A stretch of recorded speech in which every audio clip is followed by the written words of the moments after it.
জাইফামণিকে আজকে দুপুরে কি খাবার দিলাম আর 6 মাস বয়সে ওকে আমি ফিডিং চেয়ারে বসে কিভাবে খাওয়ালাম সবকিছু আপনাদের সাথে শেয়ার করব। আসসালামু আলাইকুম, সবাই কেমন আছেন? আশা করি সবাই ভালো আছেন। বাবুরা কেমন আছে অবশ্যই কমেন্টে জানাবেন।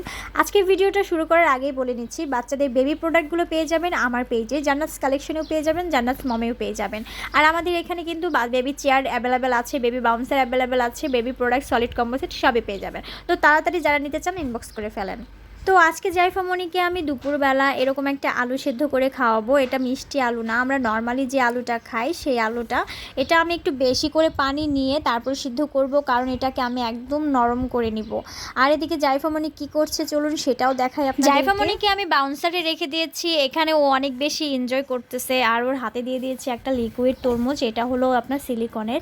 বাবুদেরকে দিলে বাবুরা ব্যস্ত থাকে, ও শুধু হাত খায় যে তা না, পাও অনেক সময় মুখে দিয়ে দেয়। আর জাইফামণিকে আমি ব্যস্ত রাখতেই ওটা ওর হাতে দিয়ে দেই, কারণ যখন আমি খাবার তৈরি করি তখন তো ওকে আমার ব্যস্ত রাখতে হয়, নয়তো বা কান্নাকাটি করে আমাকে না দেখলে। তো আজকে প্রথম আমি জাইফামণিকে ফিডিং চেয়ারে বসিয়ে খাওয়াবো, সেটাই আপনাদের সাথে আজকে শেয়ার করতেছি।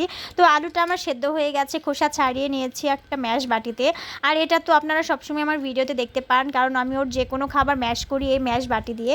এটার ম্যাশারটা ভীষণ ভালো। এটাও কিন্তু পেয়ে যাবেন আমার পেজে কিন্তু এখন অনেক অ্যাভেলেবেল আছে, শুধু আপুরা পিঙ্ক কালার চাই, তো সেজন্য পিঙ্ক কালার অনেক স্টক করেছি, যাদের লাগবে তারা ইনবক্স করে ফেলবেন। তো জাইফামণিকে বসিয়ে দিয়েছি এই চেয়ারে। এই চেয়ারটার যে বসার অংশটা সেটা ফোমের, যার কারণে ওর অনেক কমফোর্ট হয়, কোনো সমস্যা হয় না, শক্ত না। তো হলো এখন আমি ওকে খাওয়াবো। আর আমার প্রতিদিনই কিন্তু একটা আশা থাকে যে আমার মেয়েটা আজকে একটু বেশি করে খাবে, 1 চামচ বেশি খাবে, কিন্তু কি আর করার, ওর যতটুকু জাস্ট একটু মানে পরিমাণ খেলে তারপর আর খেতে চায় না, 1-2 চামচের মতো খায় তারপর আর খায় না। আর সেটা তো মেনে নিতেই হবে, কারণ এখন তো ও পেট ভরে খাবে না। আর এটা আমি আশা করি এটা আমি একটা বোকামি কাজ করি, তাছাড়া কিছু না। তো আলুটা আমি ভালো করে বেশি করে পানি দিয়ে নরম করে সিদ্ধ করে নিয়েছিলাম, এরপর আমি একটু ম্যাশ করে নিয়েছি, আর তাতেই অনেক নরম হয়ে গেছে। আর এখন আমি এখানে বিএমটা মিক্স করেছি, বিএম মানে হলো অনেকে বুঝে না, তো বুকের দুধটা মিক্স করেছি। আর যাদের বাবুরা ফর্মুলা খায় তারা হলো ফর্মুলার দুধটা মিক্স করে নেবেন।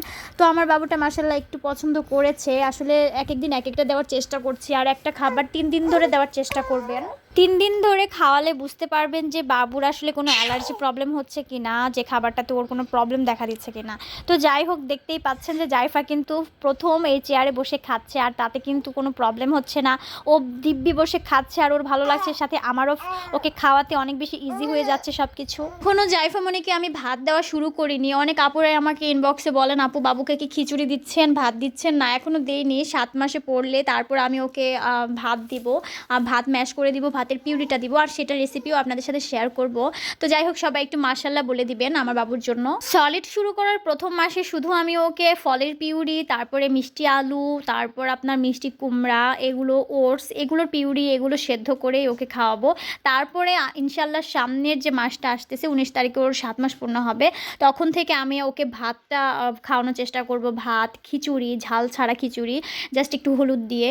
তো এভাবে আস্তে আস্তে ওগুলো পরিচিত করাবো। আর এগুলো কি বাচ্চাদের হুট করে দেওয়া যায় না, একটা একটা করে খাওয়ানোর পরপরই দিতে হবে। তো এরপরে দিয়ে দিয়েছি ওকে পানিটা তো অনেক পছন্দ করে এখন, এই জন্য একটু পানিটাও খায়। আর যেহেতু এখন সলিড দিচ্ছি, এখন তো একটু একটু করে ওকে পানিও দিতে হবে। আমি এরকম কাচের একটা ফিডার নিয়েছি ওকে পানি দেওয়ার জন্য।